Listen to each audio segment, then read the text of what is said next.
Welcome to the Great Birth Rebellion podcast. I'm your host, Dr. Melanie Jackson. I'm a clinical and research midwife with my PhD, and each episode I cast a critical eye over current maternity care practice by grappling with research and historical knowledge to help you get the best out of your pregnancy, birth, and postpartum journey. Today's episode is all about what you can do to reduce the chance of your vagina, vulva, and perineum tearing during the birth of your baby.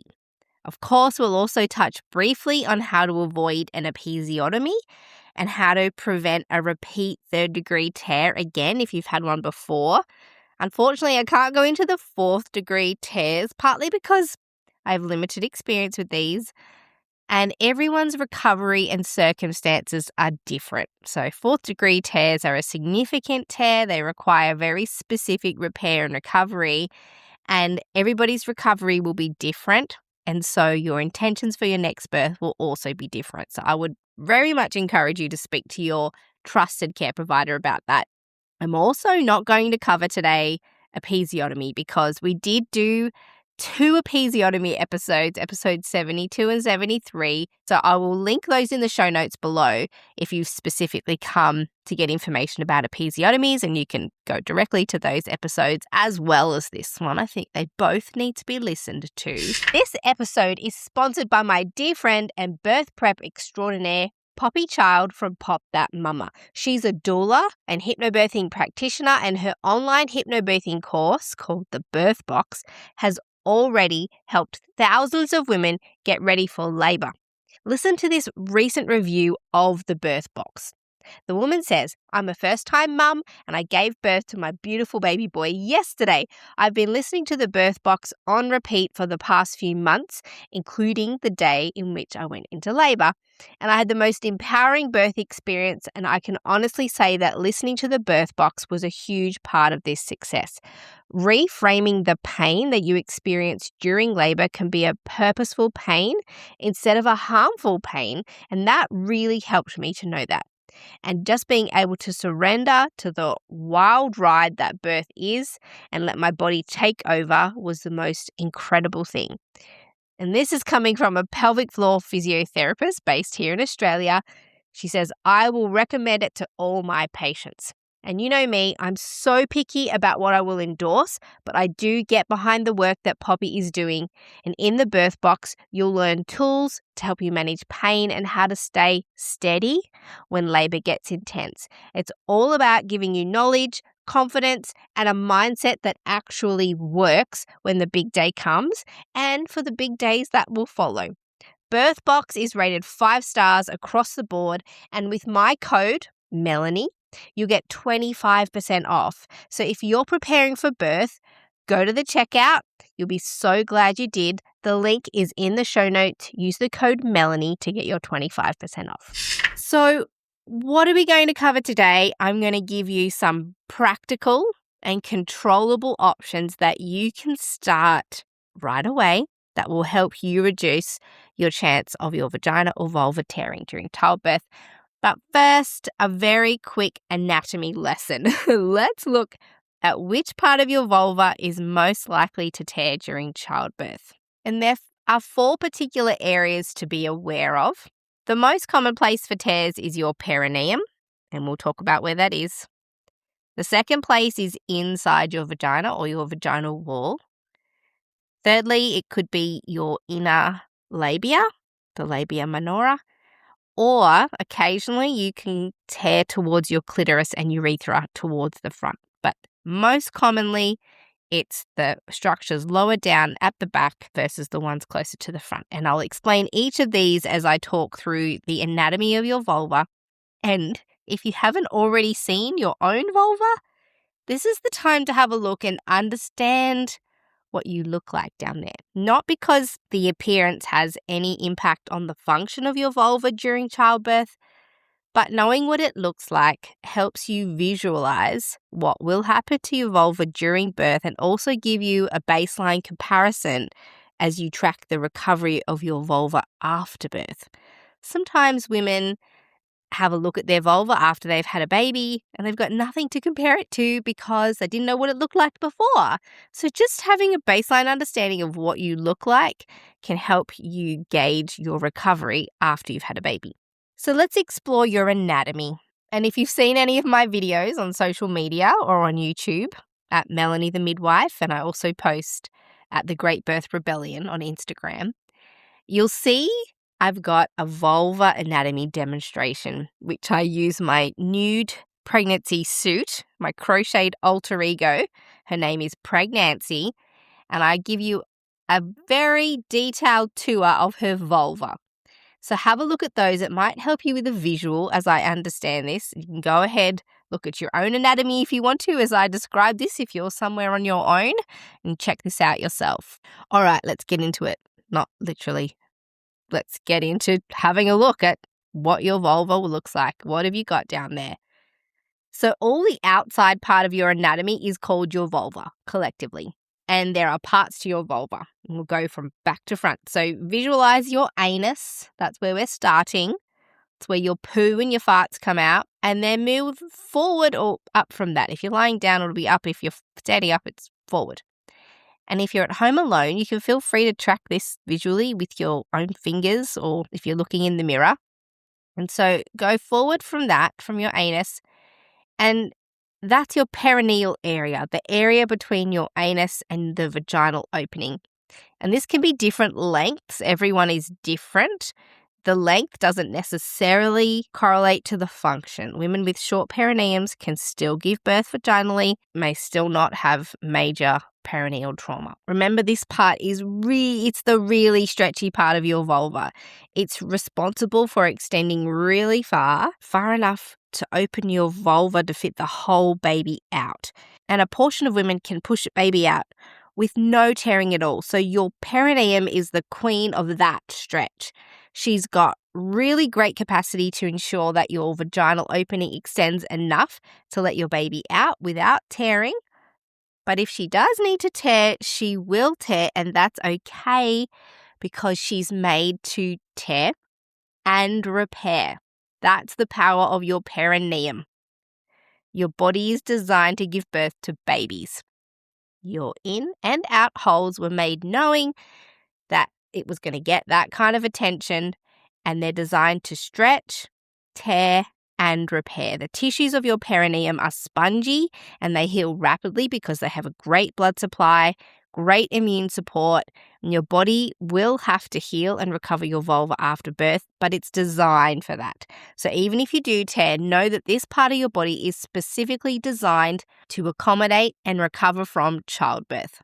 Now, for the 1 to 3% of women out there who are listening who have had a 3rd or 4th degree tear and may or may not have some long-term consequences from that, I can see and hear you from here. I can understand that you might be feeling a bit eye-rolly at this part because maybe you feel that your perineum didn't recover in the way that I just described, and I totally get that. We're going to talk about 3rd and 2nd degree tears later.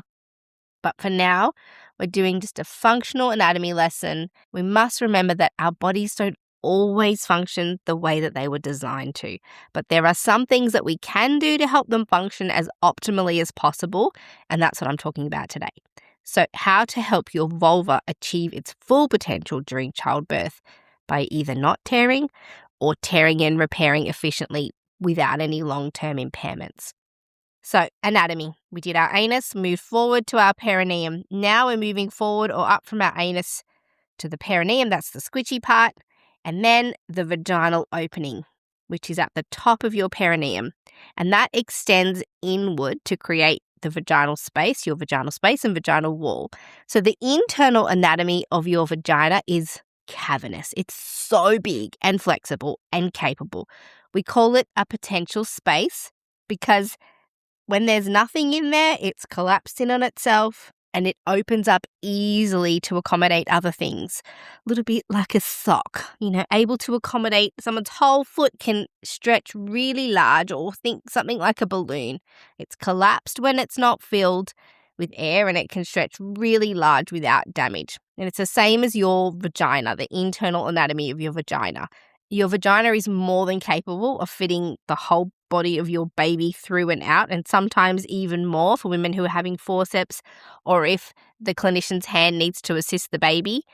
It's super stretchy, super capable, heaps of room inside the vagina. Okay, so come out of your vagina and upwards to the next hole is your urethral opening where the wee comes out. And inside your urethra, which actually, travels up to your kidneys ultimately in your bladder. But at the opening of the urethra, inside, you've got some glands called Skene's glands, which are responsible for the release of female ejaculate fluid, which is released during orgasm. Now, you might have noticed this. When you orgasm, and I hope you are getting regular orgasms, it might feel like you're also going to wee yourself. And for that reason, lots of women during orgasm try and sort of clench their pelvic floor and clench their urethral opening thinking they're about to wee. But actually, what's happening is your Skene's glands are releasing female ejaculate fluid during orgasm because that fluid can sort of spurt out when you orgasm. There is vaginal fluid that lubricates your vagina during sex, but also there's this fluid, and that fluid comes from your urethral opening from your Skene's glands, which are located inside your urethra. So we can come out there, but also that orgasm fluid, that's what I'm calling it from now on. Okay, so out of there and upward and forward again, and you will meet the external tip of your clitoris, which is nestled in the clitoral hood, which is also part of your clitoris and contains clitoral nerves within that hood, and it clothes the shaft of your clitoris. It's not like a foreskin. It's not like the external skin of a penis. It's got nerve endings and sensation in there. So the clitoral hood is not just sort of a raggedy pile of skin. But the clitoris doesn't end there. It's not just the little external bean on the outside of your vulva. That would be like suggesting that male anatomy, like that the penis is just the head of the penis. Think of your clitoris less like a little bean on the outside and more like a full organ, more like a full penis anatomy, but the female version.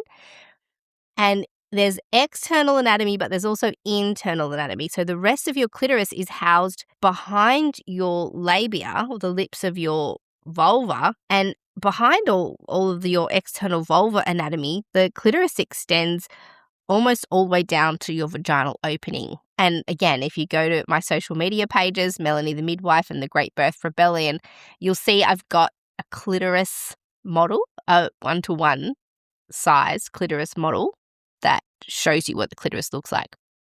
Now, don't feel bad if you didn't know that there was an internal clitoral anatomy. This is relatively new information, believe it or not.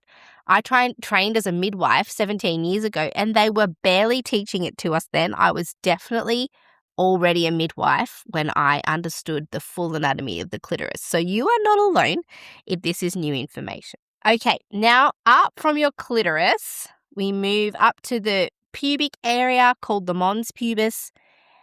And then that's where we're going to stop our adventure from back to front. And now we're going to go front to back and track back down. And notice from your mons pubis on the outside, the outer labia, these are the meatier lips that are the outermost aspect. And these have hair on them. And then in from there are the inner labia. And they're a little bit more flappy. And for most women, will hang lower and longer than the outer labia, and they're generally hairless. So that is your very quick vulva anatomy snapshot. And there's more to it, of course, but this is a quick macro level. We haven't even started talking about the internal pelvic structures and organs and muscles and fascia and ligaments. We will have to save that for another day. There's actually an upcoming episode that I have planned with women's health physio, and that internal pelvic anatomy is going to be the focus of that episode. So how do we stop all that from getting damaged or tearing during childbirth? And I've already mentioned that it's made to stretch. It's completely capable in the same way as a penis that goes from being flaccid and then the next minute can become huge and full and perform the function for which it was designed. Now, our vulva and vagina are capable of a similar transformation under the influence of childbirth. So don't be scared of the stretch. It's just a stretch and your body can do that. So now the practical steps to minimize damage to your vulva during childbirth. Let's work through those. Remembering that the common places for tearing are the perineum, the space between your anus and vagina, the inside of your vagina, the vaginal wall that's got heaps of space, your inner labia, so the labia that sort of are nestled right around your vaginal opening, and then less common but can happen, some damage or tears towards your clitoris and the urethral opening. Now, of all the places that you might experience some tearing, it'll be your perineum, and we divide this up into different classifications. So after your birth, your care provider will ask to check if you've had any tears. They'll ask to check your vulva for tears. A little side note here. Women find this part potentially one of the more tender and painful parts of medical care. So imagine you've just had your baby, been in labour for as long or as little time as it took, and you've got your baby with you and your care provider asks if they can check if you've got any tears. Now, you'll be sensitive and tender.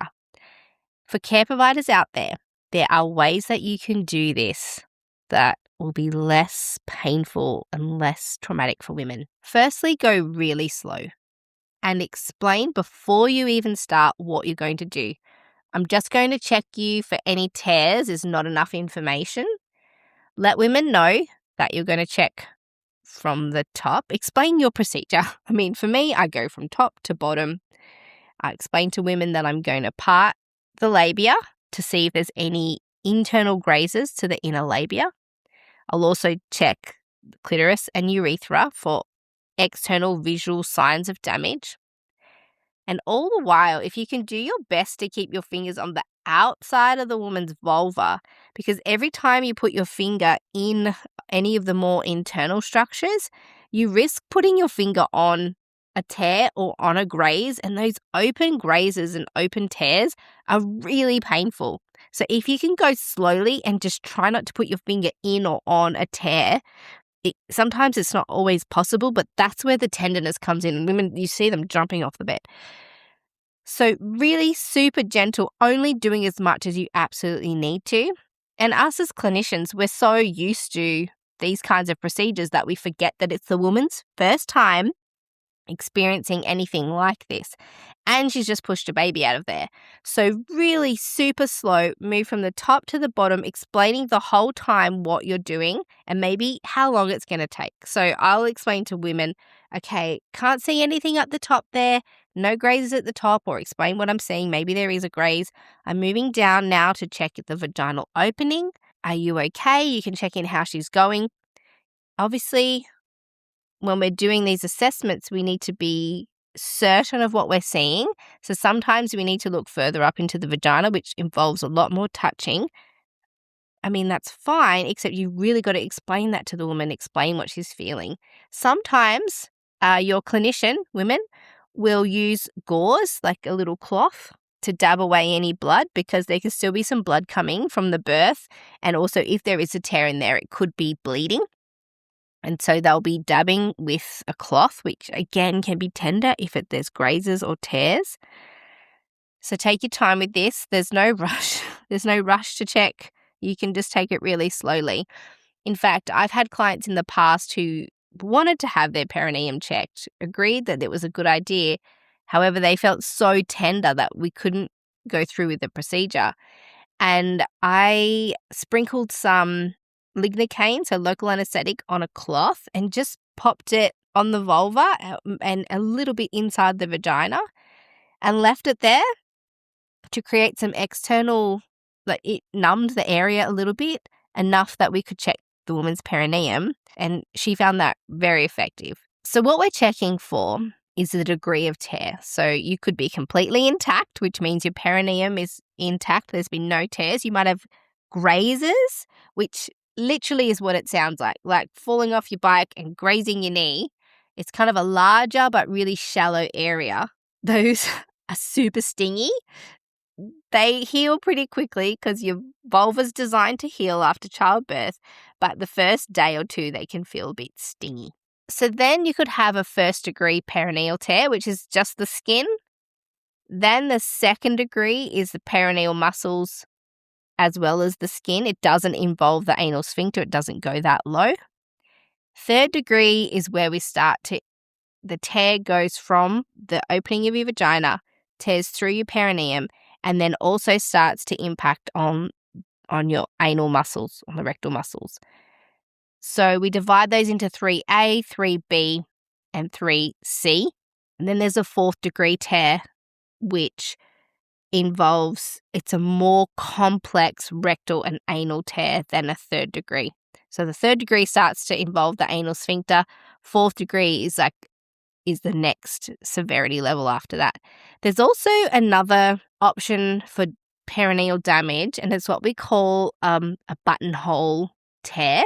So sometimes it's exactly as it sounds like. The vaginal opening doesn't tear, but your perineum starts to tear while the vaginal opening remains intact.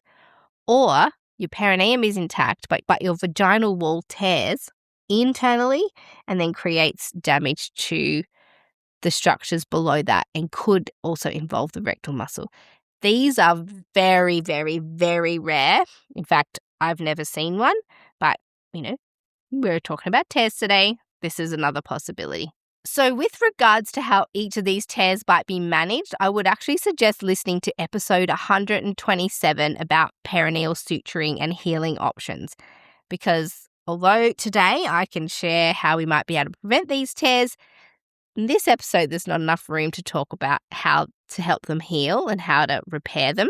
But you can listen back to episode 127 for that, and I'll link it in the show notes. You can just click on through. That'll be linked for you to easily get there and listen to.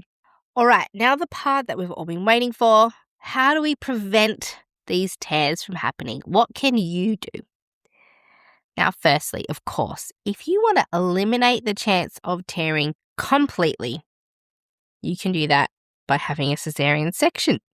If you have a cesarean section, there is a 0 chance of your vulva having a tear, but this feels a little bit like killing a fly with a hand grenade.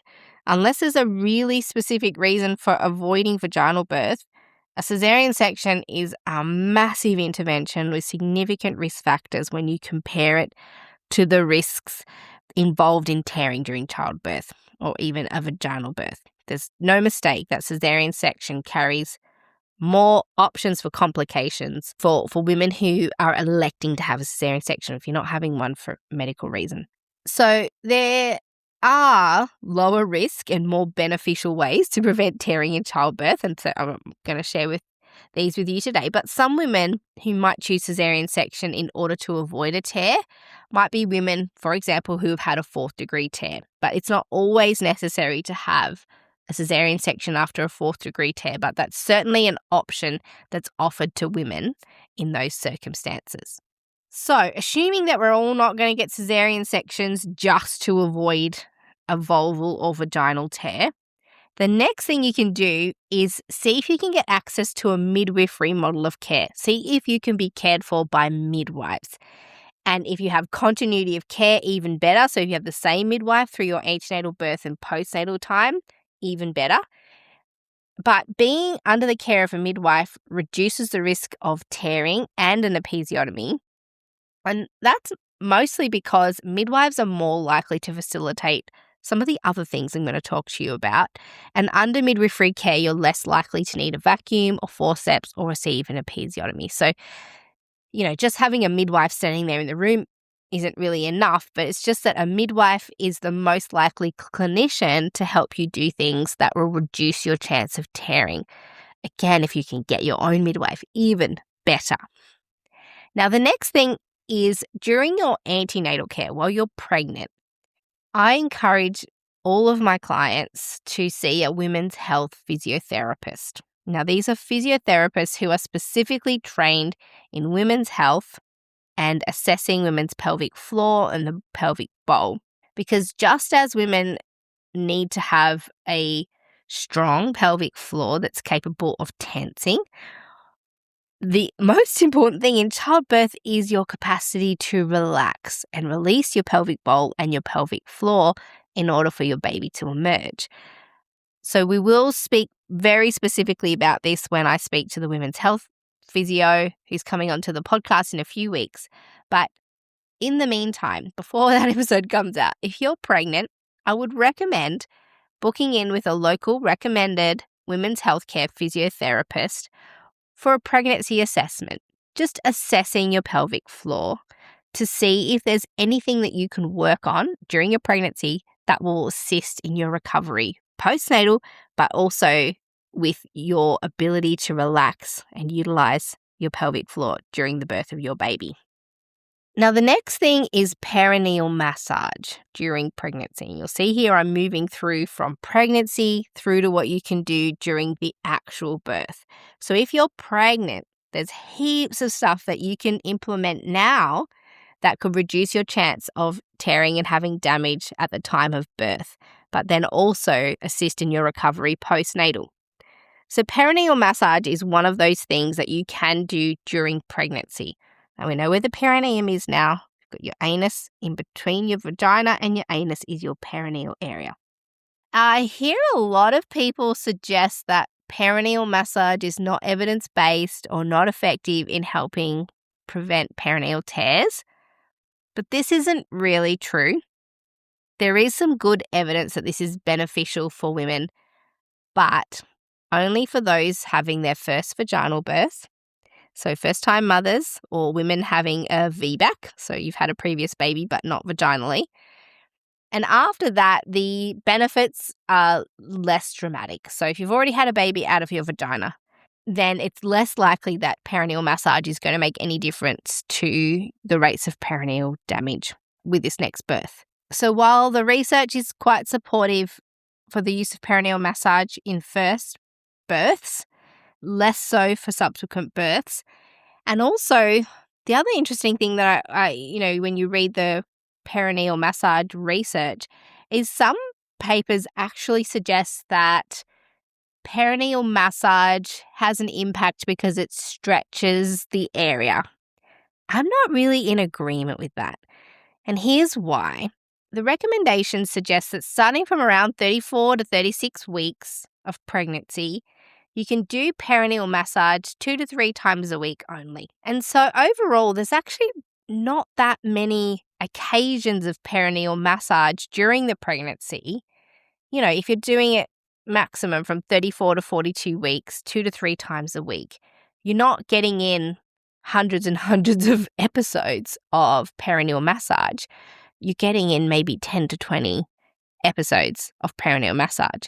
That's not really a lot of time to create actual tissue or physical change to your perineum or the structures around there. Yes, it does reduce your chances of tearing, but I don't think it's because there's a physical change. I actually think there's a psychological change. And I'll explain how to do perineal massage and then also how you can utilize that to optimize your psychological experience of pushing your baby out. So hear me out. I know this sounds a little bit woo-woo. So perineal massage, you're not doing a vaginal massage, so your fingers aren't going into your vagina. If that's where you are and you're massaging, you'll find that there's just so much space. It feels so flexible and like you're not really doing anything. You're in the wrong place. So you want to come out. It's a perineal massage. So think about sort of only going in so far as the first knuckle of your thumb. And that first knuckle of your thumb is what's going to be resting on your perineum. So you're putting just the first little section of your thumb into your vagina and pushing downwards with, I would suggest using some kind of oil or lubricant because you don't want to give yourself like Chinese burn on your perineum. And pushing down and then rubbing sort of in a U shape back and forth. You can use 1 finger, 2 fingers, whatever you like. But the main part of perineal massage that I think makes the difference, and again, this is so much speculation because nobody actually really knows why perineal massage makes a difference, but I suspect that it's because you start to get comfortable and familiar with the sensation of pressure on your perineum. And you're kind of, in a small way, mimicking the pressure on your perineum that will occur when your baby's head is quite close to being born. And so the idea is to push down on your perineum. It's not so much to massage the tissues, pushing down on your perineum from inside the top of your perineum and pushing down towards your anus and creating just enough stretch to feel like, ooh, it's a bit stretchy. And then stop there and massage back and forth in the U-shaped way with the lubricant. And the idea is not to massage so that the tissues are stretched. Instead, stretch and then work on relaxing and breathing during the perineal massage. So imagine that this is, in a very small way, preparation for when your baby's emerging.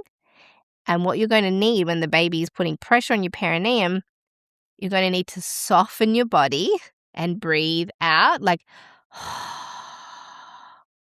big, deep breath out, and consciously softening your pelvic floor.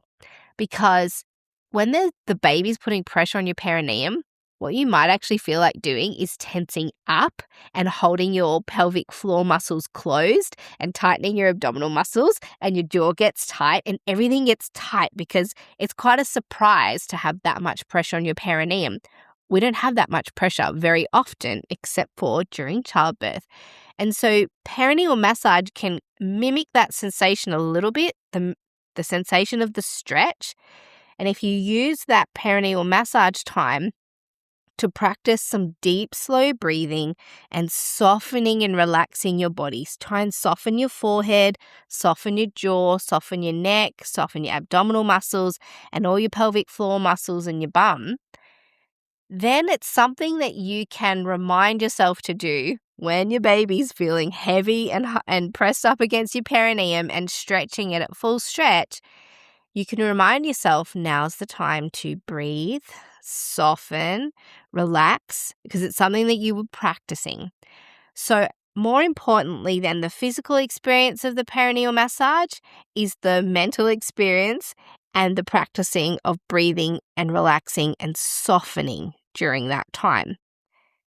The other thing I will say is that it's very tricky to get your own finger to your perineum over your big, huge pregnant belly. I couldn't do it. It hurt my ribs trying to reach that far. Even putting my leg up or changing positions made it really uncomfortable from a muscular level. It was too much. So I would encourage doing this with a partner, someone who will listen to you, because you need to give some feedback about when to stop pushing down and when the stretch is enough to allow you to practice this breathing while the perineal massage is happening.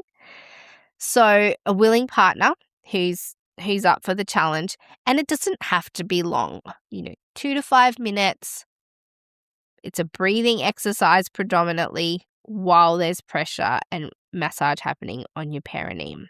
So yes, perineal massage can help, particularly reducing more severe tears. So if it's something that you're worried about, go ahead and do it, but don't be expecting that you're actually creating stretch and more space in your perineum necessarily. That may also be happening. But the predominant aim, you can still get the physical benefits if there is any, but you can also capitalize on the time that you're doing perineal massage by getting your mind ready for birth by relaxing during that sensation. Are you getting ready to have a baby? And if you are, what are you going to do about the pain of contractions? There are lots of things you can do. In fact, I'm going to tell you about them because I've been watching women give birth without pain relief for over 18 years. I'm Dr. Melanie Jackson and I'm a home birth midwife. I had my own babies at home without pain relief, and I've been helping other women do the same for my entire career. If you want the top tips and tricks that I recommend to help women give birth without pain medication, it's all here in the link below in my guide to giving birth without pain relief. You can do it. Give it a go. Why not just prepare? All right, next. You've got to understand that your pelvis is curved like a C shape.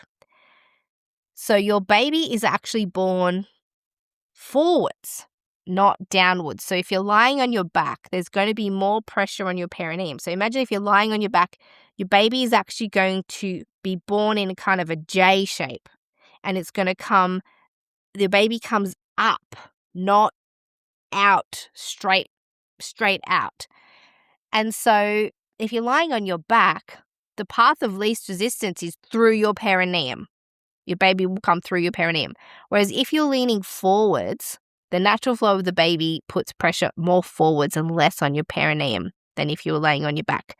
So positions like hands and knees positions or forward leaning positions put less pressure on your perineum than leaning back positions. This is a bit different if you're in a pool that the water creates so much resistance and you're really buoyant that this is not necessarily true in that sense. But if you're sitting up on a birth stool, for example, again, maybe a bit of forward leaning would help with the flow of the baby and the impact of how gravity is pulling the baby down to create less impact on your perineum. But generally, forward leaning positions, either hands and knees or standing or in a pool, are going to put less pressure on your perineum than if you're lying back. And side lying is another option that also reduces pressure on your perineum. So if you've got an epidural or if you're really, really tired, instead of giving birth on your back, give birth on your side. That's going to take pressure off your perineum. Obviously, in this scenario, anything that ends you up on your back while you're pushing your baby out, such as an epidural, is going to put pressure on your perineum. So you can mitigate that by adopting the side lying positions if you do end up having an epidural for your birth. So anything that will immobilize you is going to increase your risk of also vacuum or forceps, which will increase your risk of having perineal or pelvic trauma. So anything you can do to avoid being immobilized is going to increase your chances of an intact perineum because you're going to avoid things like forceps, vacuum, pushing on your back and not being able to feel what's happening down there. Okay, so the next thing you can do when you're in labor, you're fully dilated and you're getting ready to push your baby out and you've started feeling an urge to push. There'll be lots of times during that pushing phase where maybe you feel like the baby is not moving down. But what the baby is doing is with each urge and each downward pressure of your uterus, the baby's moving down gradually. And it will get to a point where you feel like when you push, the baby comes down, and then when you stop pushing, the baby goes up again, and then it goes down and up and down and up. Very normal. That's very, very normal. The baby's working its way through that C curve, trying to get underneath your pubic bone. And once it's underneath your pubic bone, that's where your perineum will feel really tight with all the pressure of the baby's head on it, and you'll be almost at full stretch. Now, at this point, remind yourself, it's okay. It's just a stretch. Your body is capable of stretching. That's what it was designed to do. It's just a stretch. It might feel like it's very tight. It might feel like it's going to tear. But remind yourself, it's just a stretch. Now's the time to practice that breathing and softening and relaxing that you were practicing during your perineal massage. Softening will allow it to open and come away, either tear or move right out of the way in order for your baby to be born. Now, during this time, you want to allow your body enough time to soften, relax, and let those structures move out of the way, your perineum move out of the way. So in this scenario, push only under your natural urges. If you're in hospital, what I've seen happen, and not all clinicians, but this is a really common thing, is that you're pushing and your care providers are going, push, more, go. It's called coached pushing, and it's unnecessary.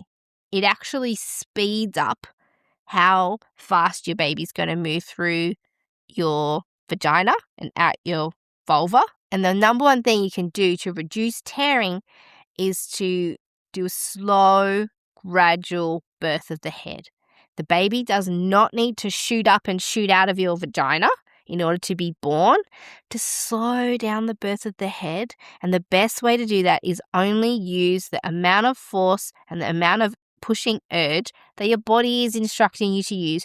You don't have to add any more behind that. You don't have to hold your breath. You don't have to go, push, push, push, push, push. Active pushing and coach pushing techniques are going to increase the risk of perineal damage. The other thing that you might notice, and any care provider who's go, push, push, push, push, push, may also have both hands on your vulva. One hand on the baby's head and one hand on your perineum. And it might feel like they're putting quite a lot of pressure. It's called a hands-on technique. And a lot of clinicians think that this is going to prevent you from tearing. That's not what the research says. The research shows that hands-on or hands-off doesn't make any difference. So a hero clinician is not going to prevent a tear by putting their hands on and controlling the birth of the head. That's not something that we as care providers can control for you. Hands off or hands on, no major difference. But if you think that putting your hands on is making a difference to whether or not this woman's going to tear, that's not what the research shows us. What we know is a slow, gradual birth of the head only under the woman's natural urges can prevent perineal tears, especially if you combine that with positions where the woman's off her back and doesn't have an epidural on board. So when you're at that full stretch and the baby's putting lots of pressure on your perineum, think to yourself, I'm going to soften and breathe. Only push under the urge of your body. If it's asking you to push, like if it's really strong urges to bear down, that's totally fine. Your body is clever. Go with your body. You don't have to add anything at this point. And you're imagining millimeter by millimeter, slowly allowing your baby to emerge. For some women, this feels really fast. Your body and your uterus is very powerful. It may be trying to eject your baby super quickly. So it's even more important for you to soften your body, breathe out to relax. And if you feel like your body's putting a lot of pressure to give birth to the baby, you can put your hand on top of the baby's head or ask your clinician to put the hand on top of the baby's head, not to change anything significantly. It's kind of counter pressure to avoid sudden expulsive motions of the baby. Just a slow, gradual birth of the baby's head is what you're aiming for. Whatever you need to do in order for the baby's head to be born slow and gradual is what's going to help prevent perineal tears. Things that are going to increase the speed of your baby coming out of your perineum are a deep squat position, laying on your back with your knees pulled up to your nipples. This is called the stranded beetle position, very, very common and unfortunately so. Also, if you're sitting on the toilet or on a birth stool, this could actually the birth could be a bit more expulsive. And so you might find it comforting to put your hand on the top of the baby's head just to have some external feedback about how fast the baby's being born. And a note on that, on birth stools, there has been some research that suggests that you're at more risk of a perineal tear if you're using a birth stool. And there's some theoretical thought that if you're sitting on the birth stool for a long time and your perineum has become oedematous, sort of like full of fluid and a bit swollen, that could increase the risk of tearing. So go ahead, use a birth stool if that's what's helpful, but just every few contractions, stand up, do some movements, get the fluid flowing so that your perineum doesn't become swollen from sitting on the toilet or the birth stool for so long. The other thing that's an option is to give birth in water. So it won't necessarily reduce tearing. There is some evidence that suggests it could. It won't necessarily reduce the amount of tearing, but it can help you with relaxation. It can also give less access to your perineum, which means zero chance of an unplanned episiotomy. And, over 25% of women are getting episiotomies these days. So a water birth where nobody has access to your perineum could be perineal saving for that reason. We talked about the hands-off versus hands-on technique of your clinician, and certainly if your clinician has their hands on and you don't want them to, just say to them, please take your hands off my vulva, and they might say, I'm just trying to make sure you don't tear. Just say, please take your hands off my vulva, knowing that the research shows that hands-on versus hands-off makes no difference to the possibility of you tearing. Now, the other thing that your clinician can do, alternatively, without having to put a lot of pressure of their hands on, is a warm compress.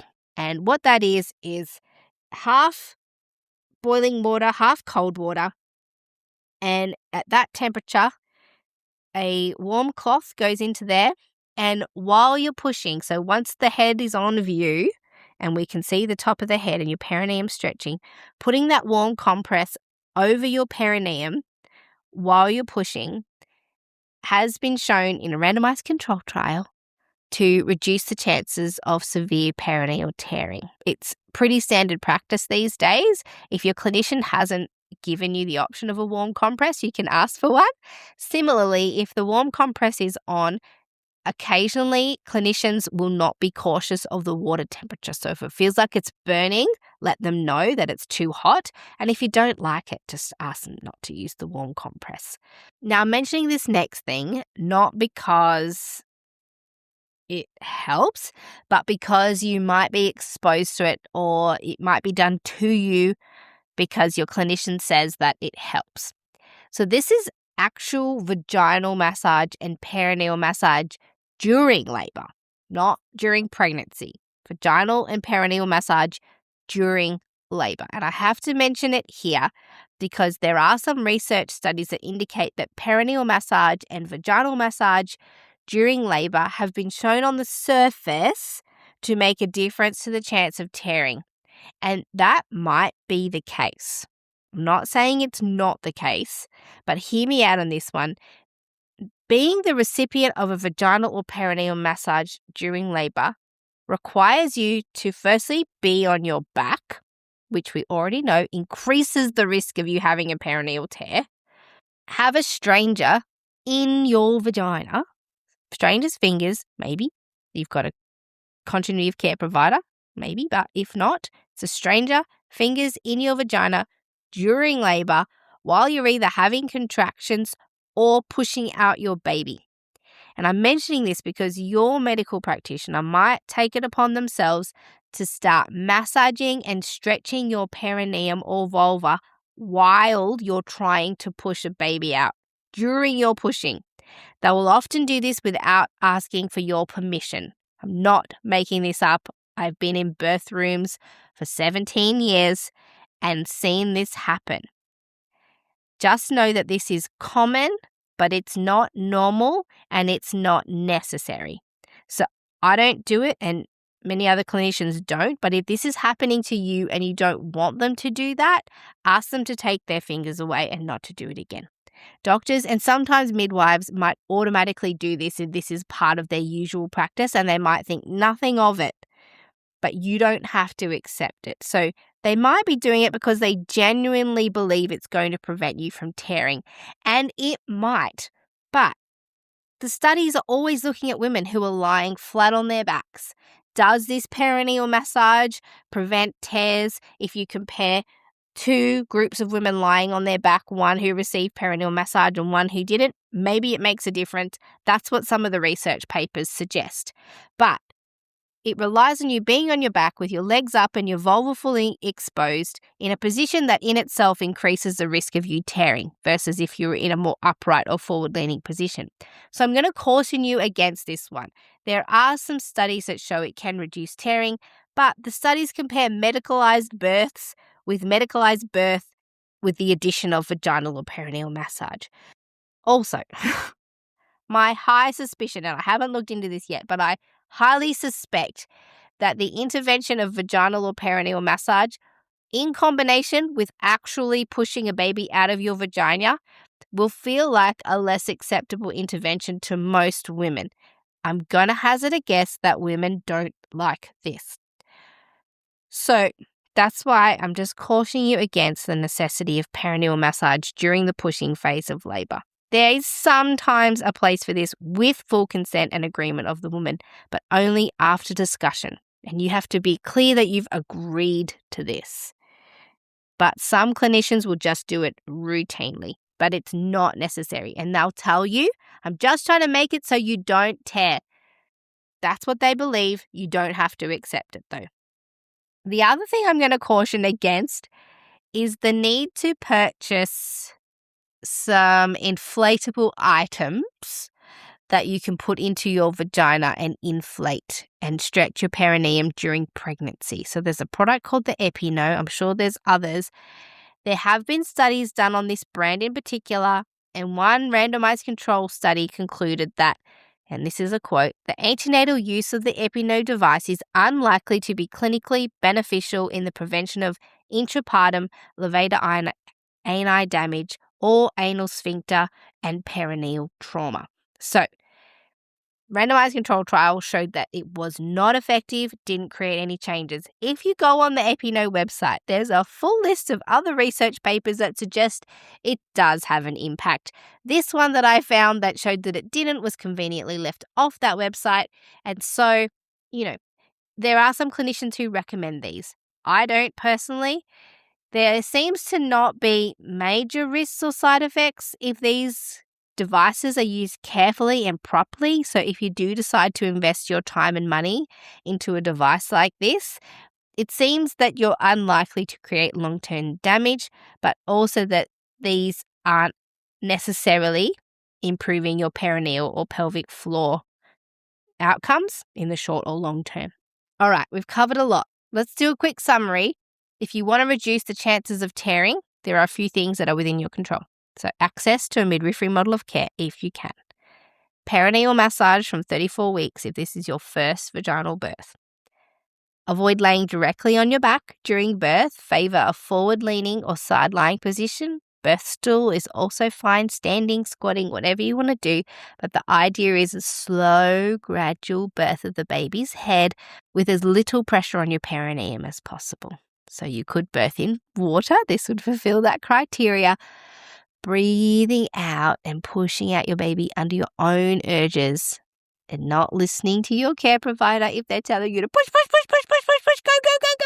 go. Oh, nice, slow, gradual birth of the head under your own body's strength. You don't have to add any. So the idea is slow, gradual, controlled birth of the head, relaxing your pelvic floor so that it's soft and willing to move. And you can practice these kinds of techniques with the pressure of perineal massage.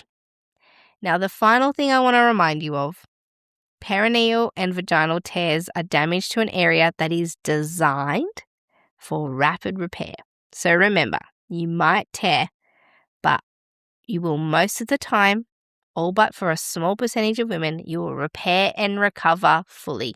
Your body is designed to heal these areas because your vagina and vulva are designed to tear and repair during childbirth. But the thing that can bring you undone and create a tight and unyielding perineum that's more likely to tear is if you're feeling frightened and unsupported or cold and exposed. This can cause you to stay physically tense and tense in your jaw and in your pelvic floor and in your abdominal muscles, and it ends in you resisting the birth of your baby. So the baby's putting lots of pressure down on your perineum, your body's trying to get it out, and you are tightening up and clenching up everything, hoping to either slow down the birth or keep the baby in. I know it doesn't make any sense, but this is what you could automatically do. I did it myself. I was already a midwife, and I felt myself trying to prevent the birth of my baby, and in that moment had to remember, you've got to let your baby out, soften, open. It's just a stretch. Your body's made for this. Your body is designed to open and allow a baby to come out. The power and pressure of your baby coming out can feel really overwhelming, and it only happens to us a few times in our lives. And labor is often about that mental game. So reminding yourself, it's just a stretch. Breathe out. Don't add any extra effort to the top of those contractions, your body's capable of letting your baby emerge under its own capabilities. Your body will put effort behind it, and you can go with that. You don't have to resist your body's natural urges to push your baby out. But the idea is slow, gradual birth of the baby's head. Allow your mind to soften your body so that you're not resisting that whole process. And you've got some really practical tools to do everything you can to prevent damage and tears to your perineum and vulva during childbirth. But remember, if you do tear, you are capable of repairing. Our bodies are soft but strong. To get access to the resources for each podcast episode, join the mailing list at melaniethemidwife.com, and to support the work of this podcast, wear the rebellion in the form of clothing and other merch at thegreatbirthrebellion.com. Follow me, Mel, at Melanie the Midwife on socials, and the show at The Great Birth Rebellion. All the details are in the show notes.